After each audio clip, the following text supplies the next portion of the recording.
سائنسی علم کا وجود نہ تھا. ثم یجعلہ رکاما، ہم بادلوں کو پہاڑ بنا دیتے ہیں. کوئی ہوائی جہاز سے جو اوپر چڑھ کے ہمارے نبی نے دیکھ لیا تھا کہ وہ بادلوں کے اوپر پہاڑ بنے ہوئے ہیں. اس وقت یہ آیت اتری ہے جب بادل کی نچلی سطح سامنے ہے، اوپر والی کوئی نہیں جانتا. آج دنیا پی آئی اے پر سوار ہو کر دیکھنے بھی، وہ دیکھو پہاڑ بنے ہوئے. 1400 سال پہلے اللہ تعالیٰ کے محبوب نے بتا دیا تھا کہ اللہ ہے جو اس کو یوں شکل دیتا ہے.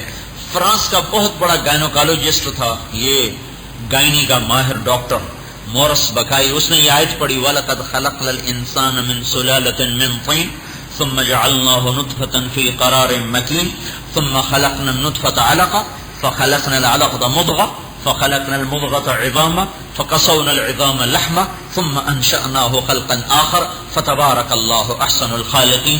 18واں پارہ اللہ تعالیٰ بتا رہا ہے میں نے انسان کو کیسے بنایا. نطفے سے مضغہ، علقہ سے مضغہ، ایک لوت، ایک جونک سے لوتھڑا، لوتھڑے میں ہڈیوں پر گوشت پر کھال، اس پر نین نقش، پھر اس میں روح کو ڈالا. تو وہ کہنے لگا 1400 سال پہلے کس نے بتایا تھا کہ ماں کے پیٹ میں یہ ہوتا ہے؟ یہ انسانی کلام نہیں ہے، اللہ ہی کا کلام ہے. وہ اس آیت کو پڑھ کے مسلمان ہو. تو اللہ تعالیٰ نے ہمیں حضرت محمد صلی اللہ علیہ وسلم کی شکل میں بھائیو بے خطا علم دیا، بے خطا رہبر دیا، بے خطا قائد دیا، معصوموں کا سردار دیا. آپ نے کہا انا نبی الانبیاء، میں نبیوں کا بھی نبی ہوں. نبیوں کو کوئی نبی نہیں ہوتا، میں نبیوں کا بھی نبی ہوں. تو یہ سفر کیسے طے ہوگا؟ اس کی ہدایات اللہ کے نبی لے کر آئے. اس سفر میں کیا چیزیں نقصان دیں گی؟ اس کی ہدایات اللہ کے نبی لے کر آئے اور اس کو قرآن اور حدیث کی شکل میں محفوظ کیا. قرآن پر بھی اللہ کا پہرا ہے اور حدیث پاک پر بھی اللہ تعالیٰ کا پہرا ہے. ساری دنیا کے جن و انسان مل کر اس میں نہ کوئی چیز بڑھا سکتے ہیں اور نہ اس میں گھٹا سکتے ہیں. ایک سپر کمپیوٹر آیا ہے جو 1 منٹ میں 100 ارب زاویوں سے کسی چیز کو پرکھ لیتا ہے. اس میں انجیل کو ڈالا گیا تو ساری سکرین پر ہزاروں غلطیاں سامنے آ گئیں. تورات کو ڈالا گیا، کتنی غلطیاں سکرین پہ آ گئیں. پھر قرآن کی وہ سی ڈی کو ڈالا گیا تو ٹھک ٹھک ٹھک ٹھک ٹھک ساری سکرین 0000 سے بھر گئی کہ اس میں کوئی خطا کوئی نہیں ہے. یہ خطا سے پاک ہے، یہ بے عیب کلام ہے، بے بدل ہے، اسے کوئی نہیں بدل سکا، اس میں کوئی کمی زیادتی نہیں کر سکا. یہ تبدیل، تحریف، تغییر سے پاک کلام ہے. تو اللہ تعالیٰ کے محبوب صلی اللہ تعالی علیہ وسلم بھائیو ہمیں اس سفر کا طریقہ بتانے آئے. پاسپورٹ کون سا چاہیے، ٹکٹ کون سا چاہیے، سفر میں مضر چیزیں کیا ہیں. لا الہ الا اللہ کے بغیر یہ سفر نہیں طے ہو سکتا. لا الہ الا اللہ کے بغیر اس سفر میں کوئی نہیں جا سکتا. توحید کے اقرار کے بغیر یہ سفر طے نہیں ہو سکتا. دنیا کا سب سے بڑا مجرم اور سب سے خطرناک چیز وہ کفر ہے اور شرک ہے. قرآن میں ظلم کو 3 طرح بیان کیا گیا: ظالم، پھر ظلام، پھر ازلم.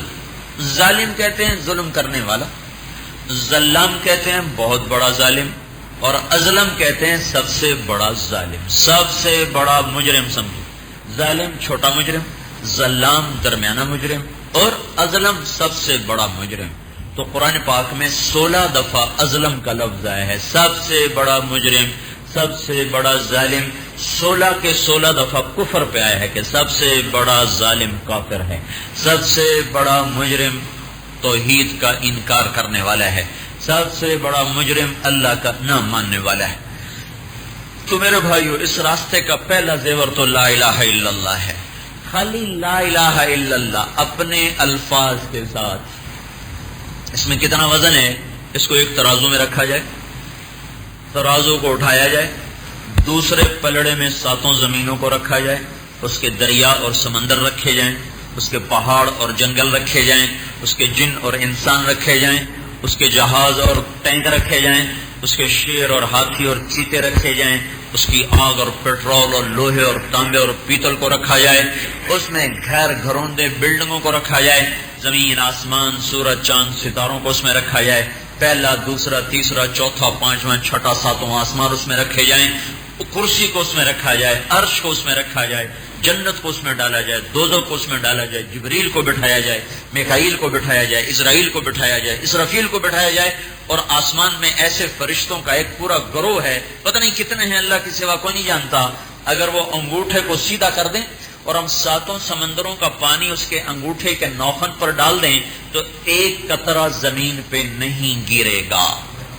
جس کا نوخن اتنا بڑا ہو، وہ خود کتنا بڑا ہوگا۔ یہ سارے فرشتے ایک پلڑے میں۔ اب عرش اور کرسی، لوح محفوظ اور قلم اور جنت اور دوزخ، جبرائیل، میکائیل، اسرائیل، اسرافیل، عرش کے فرشتے، یہ فرشتے، ساتوں آسمان کے فرشتے، ساتوں آسمان، سورج، چاند، تارے، خلا، فضا، ہوا، آبی، ناری، نوری، خاکی، سب ایک پلڑے میں ہو، اور صرف لا الہ الا اللہ ایک پرزے پر دوسرے پلڑے میں ہو، اور اس کو تولا جائے تو میرے آپ کے نبی کا فرمان ہے لرجحت بہن لا الہ الا اللہ، تو لا الہ الا اللہ نے سب کو ہوا میں اٹھا دے گا، کوئی نیچے کاٹ جائے گا۔